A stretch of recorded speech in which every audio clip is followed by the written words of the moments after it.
করি, বারবার খেতে ইচ্ছা করবে। আর পটলের দোলমা যে পটল খায় না তারও ভীষণ ভালো লাগে।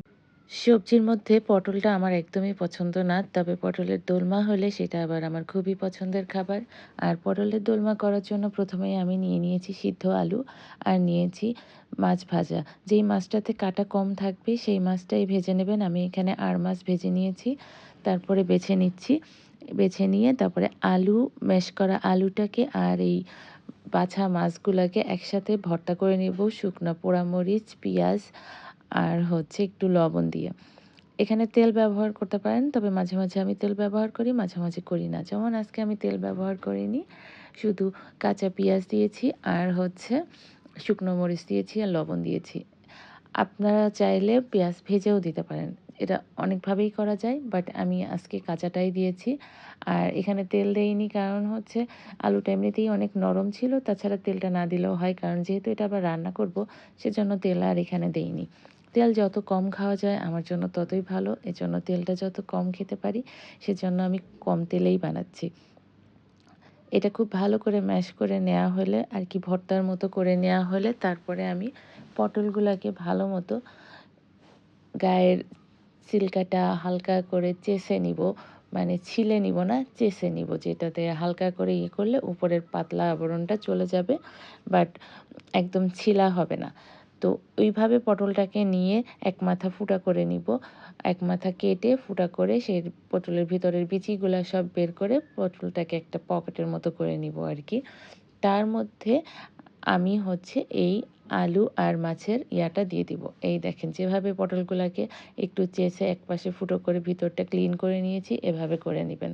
এভাবে করে নিয়ে এটাকে ভালো করে ধুয়ে পরিষ্কার করে একটু লবণ, হলুদ দিয়ে হালকা ভেজে নেবেন। খুব হালকাই ভাজতে হবে, খুব বেশি ভাজা যাবে না। এই দেখেন, সামান্য লবণ, হলুদ দিয়ে হালকা ভেজে নিচ্ছি। এটা একটু হালকা ভেজে নিলে এটার টেস্ট ভালো আসে। কাঁচা দেয়া যায়, বাট কাঁচাটা না দিতে বলব আমি। যাই হোক, আমার পটলগুলা ভাজা হয়ে যাচ্ছে। এরপরে আমি আস্তে, আস্তে করে সব পুরগুলা একেকটার মধ্যে যতটুকু ধরবে ততটুকুই দিব। বেশি ঠাসাঠাসি করলে কিন্তু আবার আপনার হচ্ছে পটল ফেটে পুর বের হয়ে যাবে। তখন রান্না করতে গেলে পটলে একদিক দিয়ে চলে যাবে, পুরগুলা আরেক দিকে চলে যাবে। সেজন্য একটু সাবধানতার সাথে আস্তে, আস্তে ধাক্কা দিয়ে আঙুল দিয়ে পুরগুলা ঢুকিয়ে ফেলবেন। এটা চামচ দিয়েও করা যায়। তো চামচ থেকে হাতে করতে সুবিধা বেশি, এজন্য আমি হাত দিয়েই করি। আর আমি এক হাতেই যখন পটলের দোরমা বানাই, এক হাতেই সব কাজ করি, সেজন্য আর খারাপ লাগে না। তবে যদি এই কাজটা ২-৩ জন মিলে করেন তাহলে জিনিসটা কেমন যেন হয়ে যায়। তখন আবার খেতে ইচ্ছা করে না। এজন্য আমি নিজেই যখন পটলের দোলমা করি সবকিছু নিজেই করি। আর পটলের দোলমা করতে কিন্তু আরেকটা জিনিস অবশ্যই লাগে, সেটা হচ্ছে চীনাবাদাম বাটা। ওইটা বেটে রেখে দিয়েছি, রান্নার সময় লাগবে। আর লাগবে ৫ ফোড়ন। খুব বেশি কিছু লাগে না, এই কয়টা যে উপকরণই লাগে। তবে একটু লেন্দি প্রসেস, অনেক কিছু করতে হয়, এই যা আরকি। এবার আমার সবগুলা পটলে পুর ভরা হয়ে গেছে। এখন আমি একটু তেল দিয়ে ফ্রাই প্যানে দিয়ে দিচ্ছি হচ্ছে পেঁয়াজ আর কাঁচামরিচ কুচি। কুচি বা লম্বা করে যেভাবে দিতে পারেন। আর অল্প একটু পাঁচফোড়ন দিয়ে দিচ্ছি, আস্ত পাঁচফোড়ন। আপনার গুঁড়াটা থাকলে গুঁড়াটাও দিতে পারেন, সেখানে কোনো সমস্যা নেই। জাস্ট ফ্লেভারের জন্য এটা দেয়া। পেঁয়াজটা যখন একটু ভাজা, ভাজা হয়ে আসবে, একটু হলুদ, একটু লবণ, মরিচের গুঁড়া, একটু জিরার গুঁড়া দিয়ে এটাকে হচ্ছে মশলাটাকে ভালো মতো কষিয়ে নেব। কষিয়ে নেওয়ার পরে এর মধ্যে আমি একটু পানি দিয়ে পটলগুলা দিয়ে দিব আস্তে করে। তারপরে দিয়ে দিব যেই আমার হচ্ছে বাদাম বাটাটা ছিল ওইটা, আর দিয়ে দিব। আমার যেহেতু একটুখানি পুর বেঁচে গেছে, তো ওইটুকু আমি এর ভেতর দিয়ে দিব, তাহলে আমার গ্রেভিটা বেশ ঘন হবে।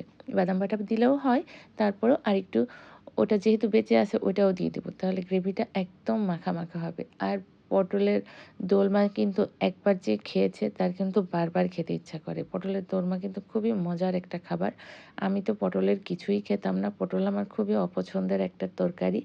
এই দেখেন মসলাটা যখন কষানো হয়ে গেছে, আমি এখন এই পুর ভরা পটলগুলা দিয়ে দিলাম। আর দিয়ে দিচ্ছি বাদাম বাটা। বাদাম বাটা এখানে অনেকটা বেটেছিলাম। তো পুরাটা তো লাগেনি, যতটুকু লেগেছে ততটুকু দিলাম। আপনারা আপনাদের পছন্দ অনুযায়ী দিবেন। এই যে দিয়ে এখন আরেকটু পানি দিয়ে এটাকে ঢেকে রাখবো। যাতে পটলটা এখন ভালো মতো সিদ্ধ হয়। খুব বেশি নাড়ানাড়ি করবেন না। একটু মিডিয়া আঁচে এটা ঢেকে রাখবেন। দেখবেন খুব সুন্দর মতো সিদ্ধ হয়ে গেছে। আর পটলের এই তরকারিটা কিন্তু অসম্ভব মজা হয়। পটল আমার খুবই অপছন্দের খাবার হইলেও আমার এটা দোলমাটা খেতে খুবই ভালো লাগে।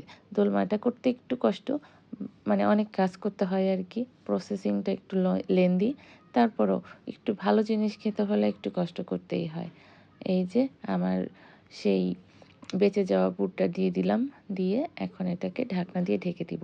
আচ্ছা, এখানে যে কালো, কালো দেখা যাচ্ছে আপনারা আবার ভাববেন না যেন এটা ময়লা কিছু। আমরা আসলে আমার চিলি ফ্লেক্সটা শেষ হয়ে গিয়েছিল দেখে শুকনা মরিচ তখনই ইনস্ট্যান্ট পুড়িয়ে নিয়েছিলাম। আর এই পোড়ানো মরিচের অংশগুলাই রয়েছে। আর হাতে চটকে দিয়েছি তো এগুলো বিভিন্ন সাইজ হয়েছে সেগুলোই দেখা যাচ্ছে। এটা পোড়ানো মরিচ ছাড়া আর কিছু না, খারাপ কিছু না। এই যে কথা বলতে, বলতে আমার পটলের দোরমা কিন্তু রান্না প্রায় শেষের দিকে। দেখেন গ্রেভিটা কি সুন্দর ঘন হয়েছে। একদম নামানোর আগ দিয়ে আমি আবার একটু ওই যে পাঁচফোড়নটা ছিটিয়ে দিচ্ছি যাতে ফ্লেভারটা আরও সুন্দর আসে। এটা অপশনাল, যাদের পাঁচফোড়নের গন্ধ ভালো লাগে না তারা দিবেন না। বাট পাঁচফোড়নটা দিলে আমার বেশি ভালো লাগে, ফ্লেভারটা সুন্দর আসে। দেখেন কি সুন্দর হয়েছে। একবার অবশ্যই এটা না খেলে খেয়ে দেখবেন। আশা করি বারবার খেতে ইচ্ছা করবে। আর পটলের দোলমা যে পটল খায় না তারও ভীষণ ভালো লাগে। তো সবাই ভালো থাকবেন। আল্লাহ হাফেজ।